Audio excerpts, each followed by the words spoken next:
Okay. Well, we had the Ruger American wrench out today, put a bunch of corrosive ammunition through it, and of course now it's time to corrosive ammunition. I mean, I didn't put much ammunition down it, but I don't need, it's probably out of focus, but it's dirty. Gonna give the boiling water treatment here, as you always do, because you need to dissolve the corrosive salts that have impregnated to the inside of your bore. It's always a good idea to give it a boiling water treatment here. One of the nice things about having a plastic stock is not having to get the wood coated with boiling water. Anyway, I put the A2 arrestor on there because I honestly think it looks cool, and plus it, you know, when you've got the muzzle down in a situation like this, it's nice to protect that crown. Yeah. Oh yeah.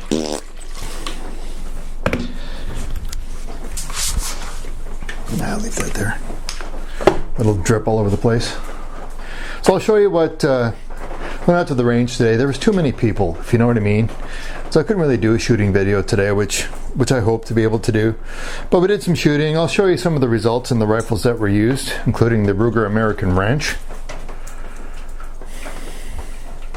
I'll take some pictures and stick them in the video in the editing process. But this here is but I'll be entering classification 4. There's the dogness. Classification 4 in the Cabin Fever Challenge. This is a Martini Cadet with a heavy barrel, and it's been rechambered in 22 Hornet K. And I was very, very pleased with a 2-inch group. That's with open sights. Those are the first 5 rounds ever out of this rifle with me. So I was pretty happy with that. And here we got the Remington 700 LTR and the MDT Chassis with the Schmidt and Bender scope, and those are the 5-round groups. That was basically just okay, bang bang. I was shooting this one for precision, and this one here I was basically just shooting for okay, am I pretty much on the target?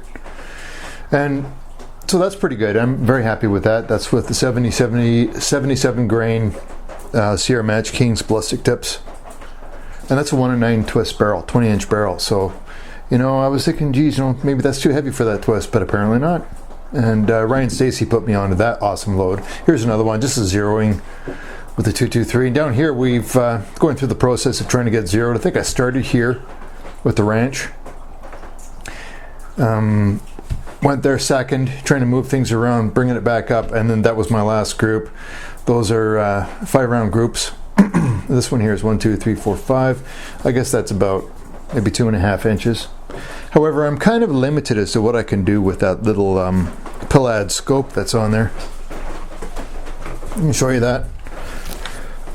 These, yeah, it's been painted, but the Pillad 4x32 scope, I mean, I like the scope. I mean, you're not going to get any kind of precision out of a scope like this. I mainly just like it because this has the illumination alternative. And those, I'm probably going to replace that scope. I better put some more boiling water down this.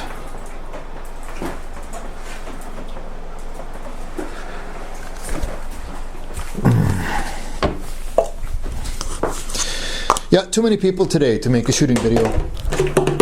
That happens. You know, up in Canada when the sun comes up, Canadians just get out. Everybody's out there with their boys, dads and boys, shooting, spending some personal time out on the range. I love to see that, even though I prefer to have the range to myself. But I really like to see dads going out with their sons and bringing out the Cooeys and the 22 long rifles and banging away. Range time is family time. All right. Anyhow, show you a little bit more of some of the things that we got going on here. I'll bring this. Here you can see the for that Remington 700 LTR. this here is, excuse me, we've got the 77 grain on the right, and on the left is a 55 grain Winchester 223. And you'll notice how much further forward the 77 grainer is. I'm very, very thankful that the Remington 700 LTR that you see there is has a deep throat on it. Okay, so I was really, really, really pleased to see that. That's like a hand loader's, you know, wet dream almost, is to have a long throat. So the bullet has a fair amount. So I was having a lot of accuracy problems running your standard factory ammunition, but that ammunition has a long way to travel before it actually starts to touch the rifling and the throat. So the fact that it's that's got a deep throat means that I can seat my projectiles out really far, and they're about a thou off the lands, and that's perfect for me. And yeah, we're shooting 5/8. What is it?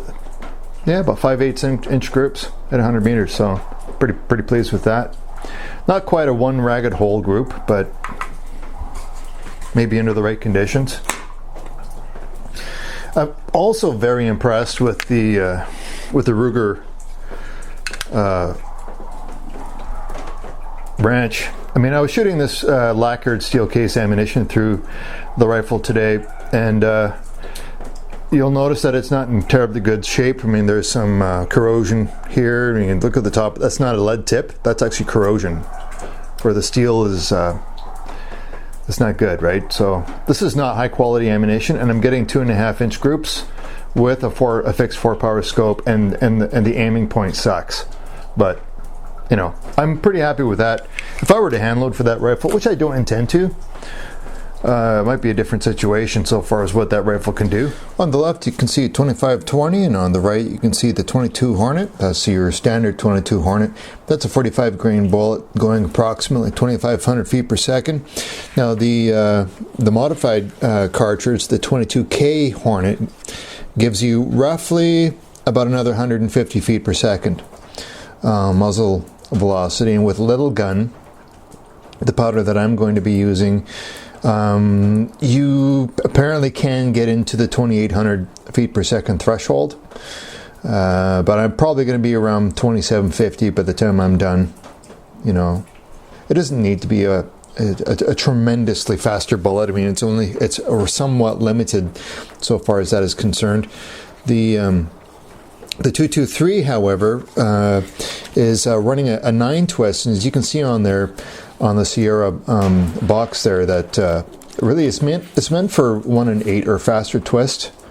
So, you know, I haven't cronied these rounds, but I suspect there's somewhere in the 2,600 feet per second. Maybe slightly faster than that, because it's a slower twist, so you might get a little bit more velocity out of it. Probably negligible so far as being able to measure that, but you know, it's not about speed for this rifle, this particular Remington. It's all about accuracy, repeatability. Yeah, I'm probably going to put a different scope on this rifle. I think the Palette has actually got pretty darn good clarity, but the reticle is just too big. I mean, the reticle, there's a dot right in the middle of it. The reticle is about 3 inches across at 100 meters, and I would like for it to be finer than that. Probably fine for a rifle in 7.62 by 39, but that would definitely be useful if I could use more magnification. I think this thing is probably at least a 2-minute of angle rifle. I see no reason why it wouldn't be maybe even more accurate than that with decent ammunition, but you know, really honestly, I'm just going to be shooting surplus out of it.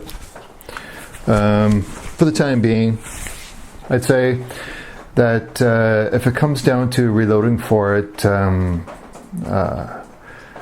for me that means the factory ammunition for this rifle is so plentiful and affordable that it's almost not entirely worth reloading for it, unless you really want to do precision work with that caliber, or maybe you want to run a 150 grain 311 diameter bullet, see how that works. And Yeah, I like it. I can't run it as fast as a Lee Enfield, but I think probably with more time, it'll break in. It's totally not broke. It's a brand new rifle. Anyway, it was nice to kind of see a lot of fathers and sons out on the range today. You know, the weather's good, the sun came out, everybody went outdoors, sons and fathers taking the rifles out and verifying zeros, having some fun, you know, shooting at reactive targets. It just was nice to see that. If one of the dads looked at me and said, "Oh, yeah, man, you look really familiar." It's actually happened to me a couple times now, where when I've been out and somebody's stopped and saw me and went, "You're Rifle Chair," and I'm like, "Yeah, Maple Leaf up." Anyway, hope you guys are doing great, and we'll see you on the range. Cheers.